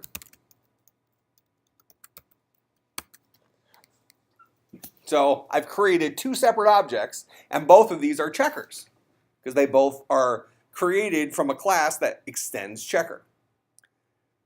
Okay, well, now we're back to our old problem. How do I determine if RC1 is in fact a red checker? So if we have our method, static boolean is red checker. This guy's going to take a checker, C, as a parameter. Maybe I call it system.out.println driver.isRedChecker, passing it RC1.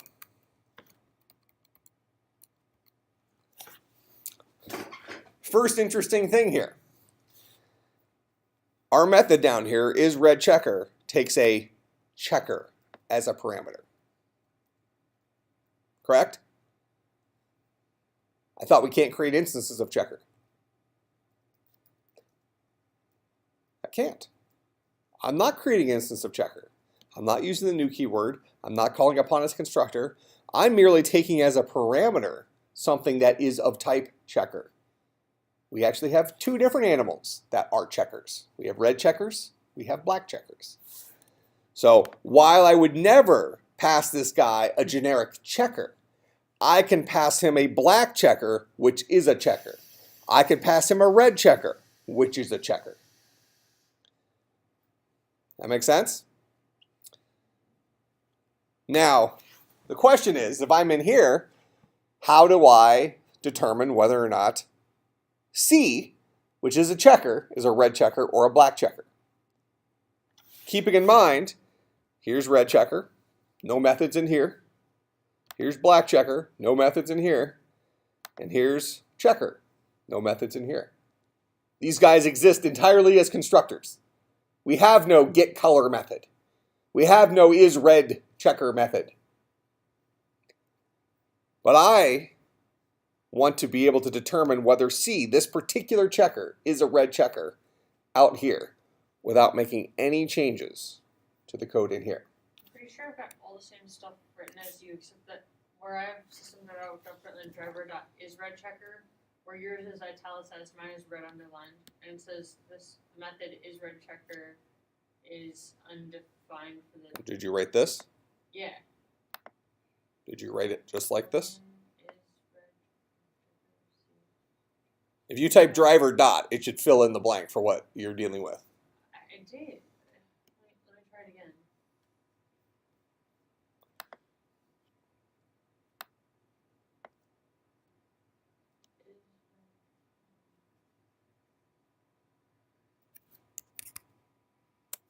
While she's looking at that, I'm going to show you another keyword. Learning lots of new keywords here. Works now, but I had to tab and select it from the menu, so My guess is you had it spelled wrong. but it's the same. I don't know. So we have a operator called instance of. All one word, all lowercase.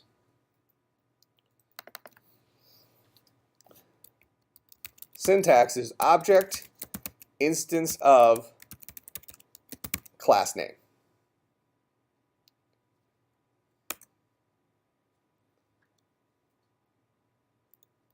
When you use instance of in this way, it becomes a Boolean expression. Boolean expressions are any expression that boils down to a single value of true or false. So if I ask if a particular object is an instance of a particular class, it will be to return true if it is, false if it's not. So what I can do here is in our method down here, we can say return C instance of red checker.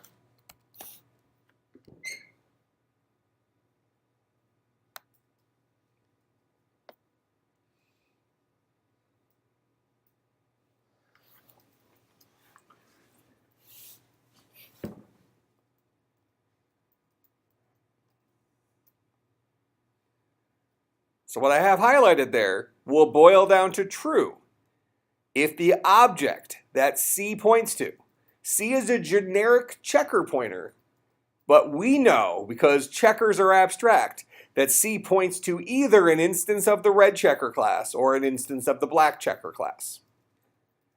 Those are the only types of things C can point to, because it definitely can't point to an instance of checker. Why? Because we can't have instances of checker. Why? Because checkers are abstract. So this will return true if whatever C points to is in fact an instance of red checker, and false otherwise. So now if I print out driver.isRedChecker RC1, it should give me true. This guy is a red checker. If I say driver.isRedChecker and I pass it BC1 for our black checker, this should give me false. An instance of black checker is not an instance of red checker.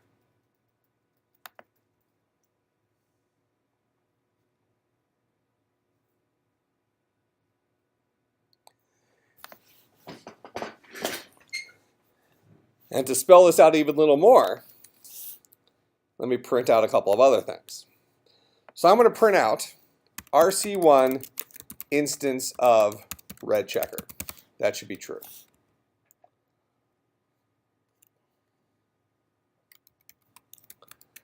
I'll print out RC1 instance of checker.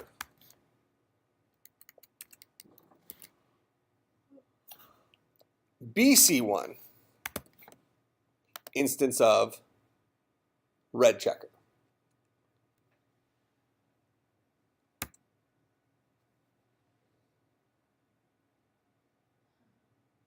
Doesn't even want you to try it. No, it's got to be something I wrote here.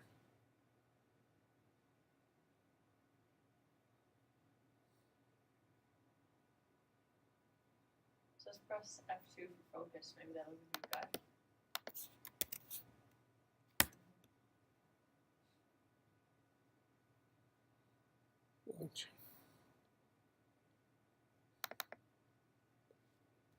That should work.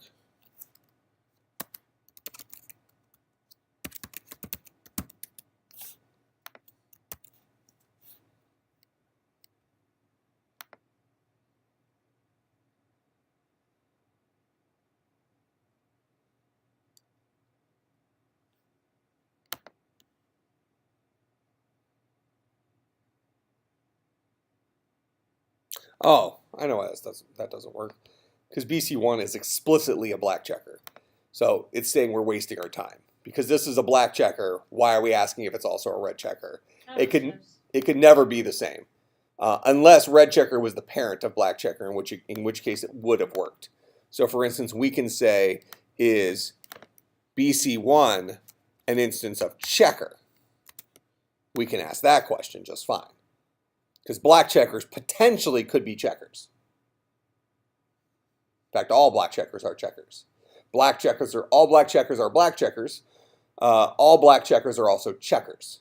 But not all checkers are Not all checkers are black checkers. Some of them are also red checkers. like squares and rectangles. Right. So this first one, RC1, is this guy an instance of red checker? Yes. Is RC1 also an instance of checker? Yes. Is BC1 an instance of checker? Yes. So all red and black checkers are also checkers, but they're also red and black checkers. Make sense?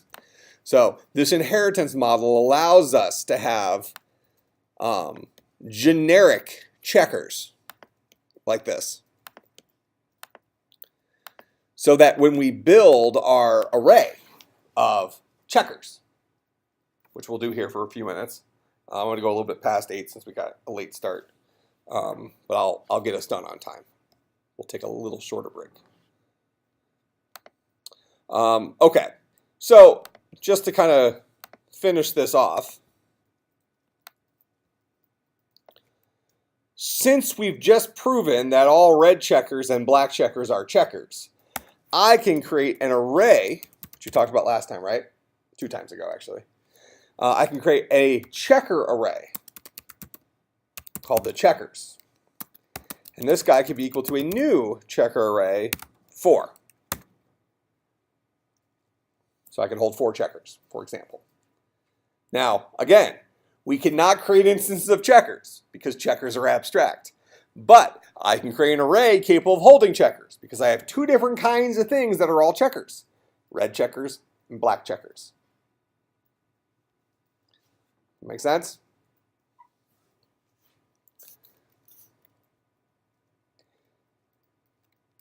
So what I'm going to do is I'm just going to say the checker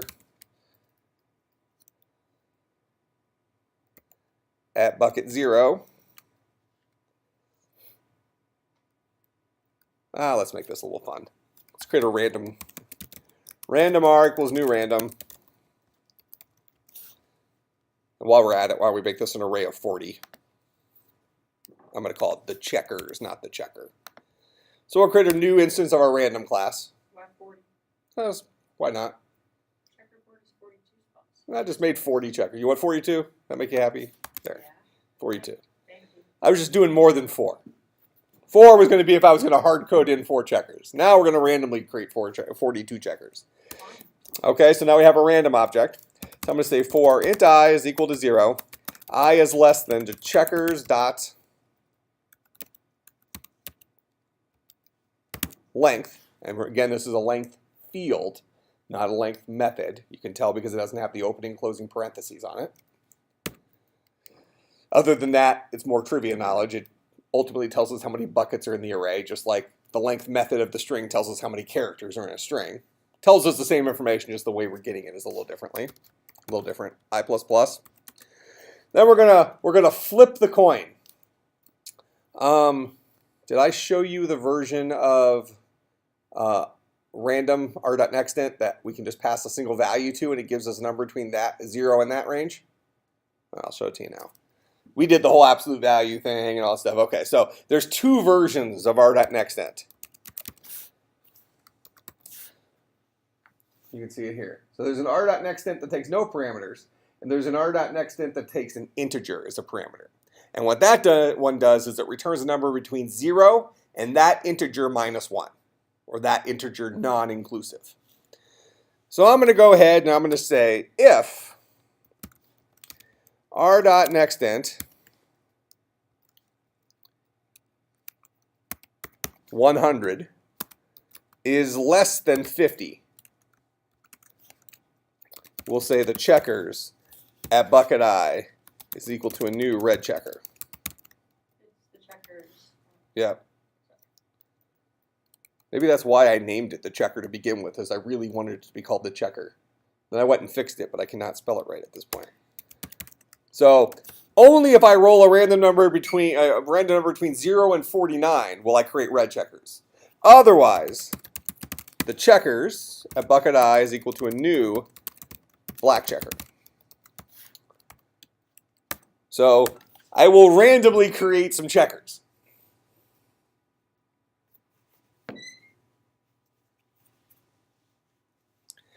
Now, what will be kind of interesting here? Does checker have a two-string method? Yes. Love that answer. Yes, it does. Why? Sends object. Got it from object. We didn't override it, but it has one. Same thing with black checker. It got his from checker, who got his from object. So when we display these, the two-string method for all these guys should show us crazy memory addresses, right? So what'll be interesting here is inside driver, I've now filled up my checkers array with a bunch of checkers, some red, some black. If I then spin through this array, for int I equals 0, I is less than the checkers dot length, I plus plus, and I say system.out.println, the checkers at bucket I, what will it display? Well, it will clearly display memory addressy things because we know that we're going to be using the version of toString that came with object. But is it going to show us a whole bunch of checker addresses, or is it going to show us red checker and black checker addresses? Because remember, the crazy looking memory address thing usually has the class name in it. A couple of different things that work here. Starters is our array is an array of checkers, not an array of red checkers, not an array of black checkers, but an array of generic abstract checkers. But what did we put into that array? What values do we put in there? We put either new red checkers or new black checkers. So when we display these, are we going to get memory addresses for checkers, or are we going to get memory addresses for red and black checkers? The values we actually put in there were red and black checkers. So we have a red checker, black, black, red, red, black, black, black, black. Oh, big run of black checkers. So fairly even distribution-ish, just by at a glance. Okay? So an array of checkers, which is something we never create an instance of, can hold things that are checkers. Red checkers are checkers, black checkers are checkers.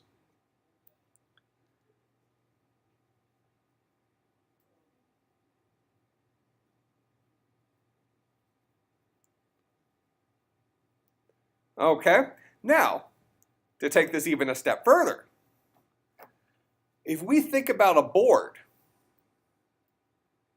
the Connect 4 board is really a grid, right? Isn't that kind of like a two-dimensional array? Instead of an array just being a single row, a collection of stuff, isn't it rows and columns? The matrix.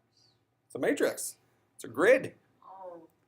So we want to create a grid of values. So I'm going to introduce that here quickly. We'll do it with integers first. All right. So we'll come out here to our driver.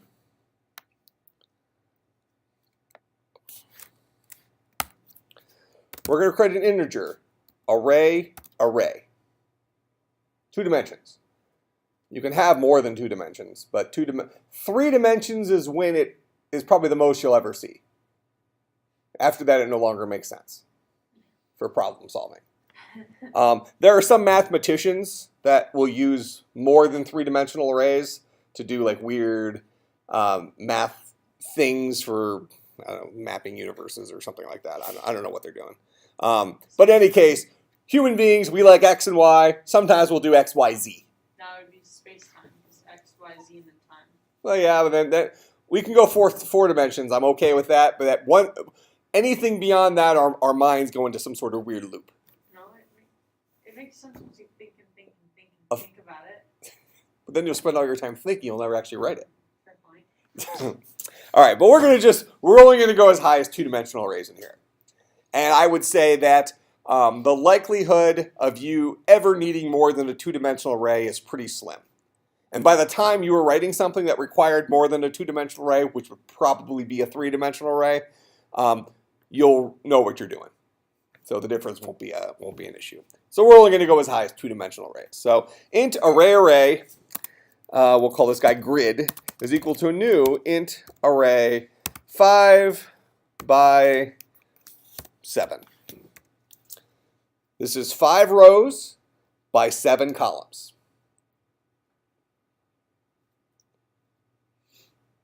Okay?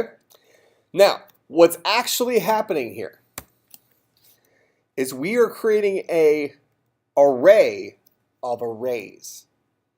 That is, this guy creates a 5 bucket array with each bucket holding a pointer to a 7 bucket array.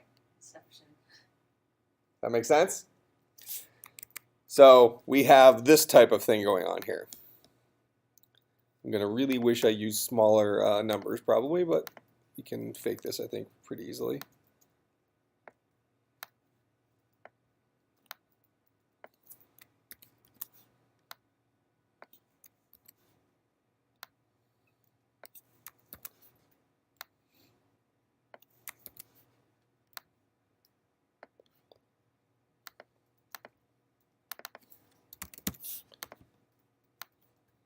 All right, so that's grid.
That wasn't gonna work.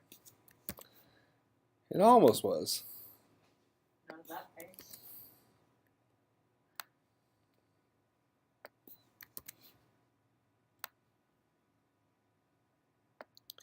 That's what grid actually looks like. It's a 5 bucket array, normal array, just like we created an integer array 5 elements in it.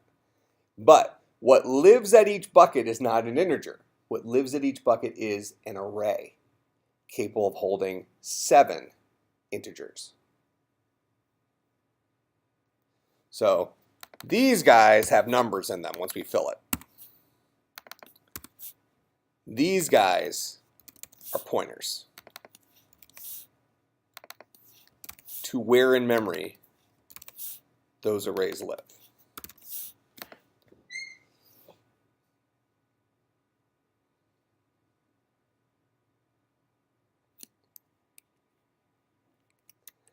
We should be able to see that. I think Java will let me do this.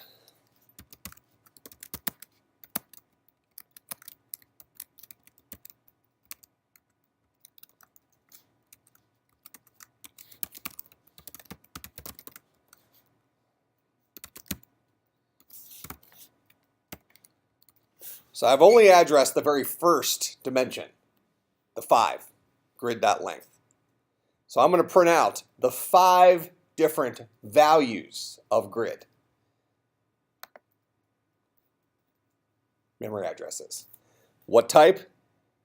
Integer array. Square bracket I. As opposed to grid I at bucket 0 should give me the default integer value that lives there, which is probably a 0. This should give me 5 zeros.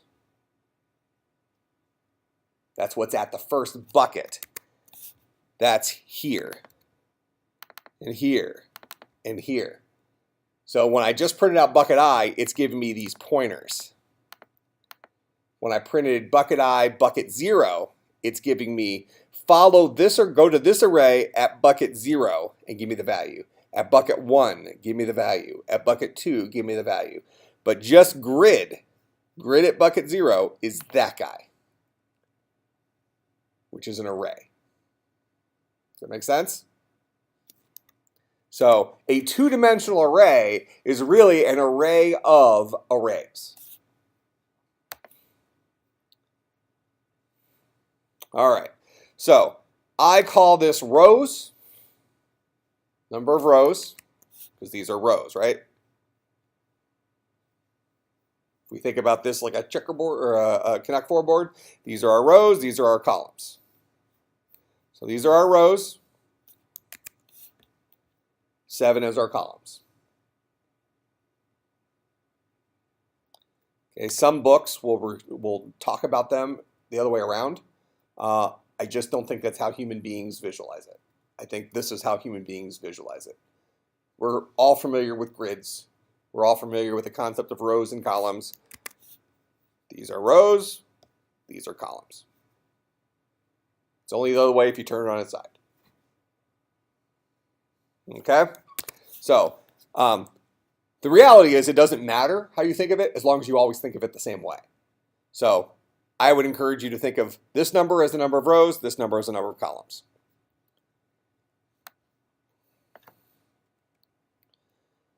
Let's go ahead and fill it up with a bunch of values. So to fill up a two-dimensional array, we need to use a nested for loop. That is a for loop inside of another for loop. One for loop to go through all of our rows, and another for loop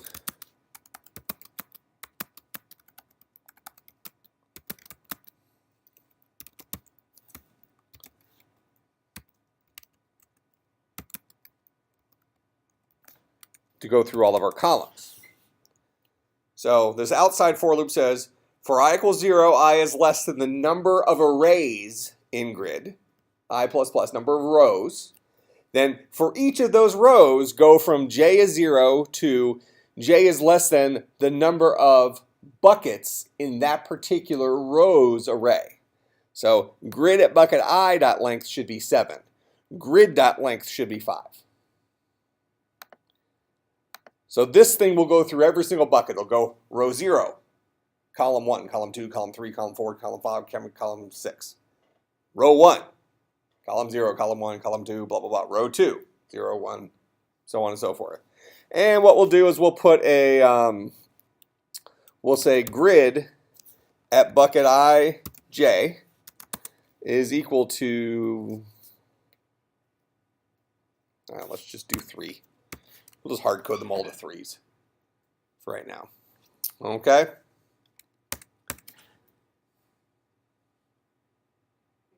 Random int less than 10 or something. Oh, such a good idea. Random r equals new random.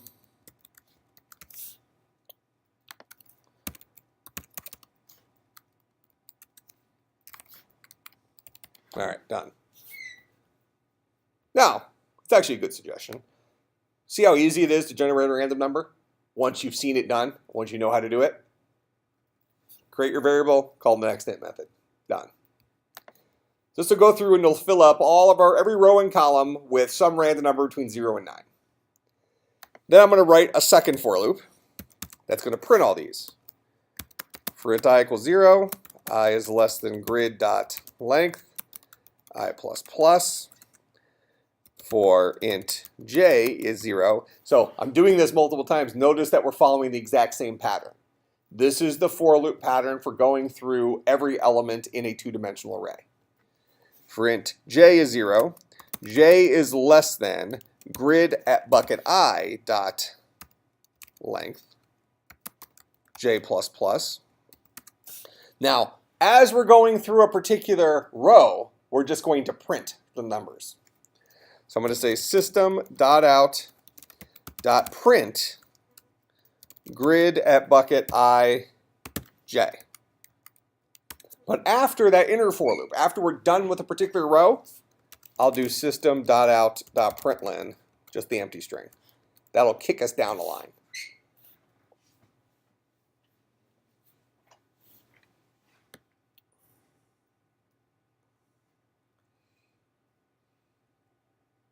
That make sense? So this guy up here fills them up with random numbers. This guy down here goes through and prints it in a grid. So when we run this, we should get a 5 by 7 grid of random single-digit integers. And there it is.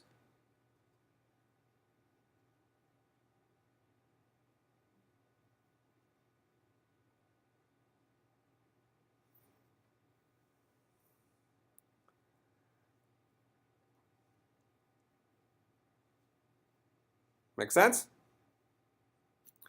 Okay, so there's our evidence that we can create two-dimensional arrays of things. And just like we could make arrays of integers, we could also make arrays of checkers. So let's go ahead and take a 10-minute break. Then we'll come back and we'll start working on our board class, which is going to control a two-dimensional array of checkers. All right, so come back at 33. Take a little bit of a quicker break so we can get done.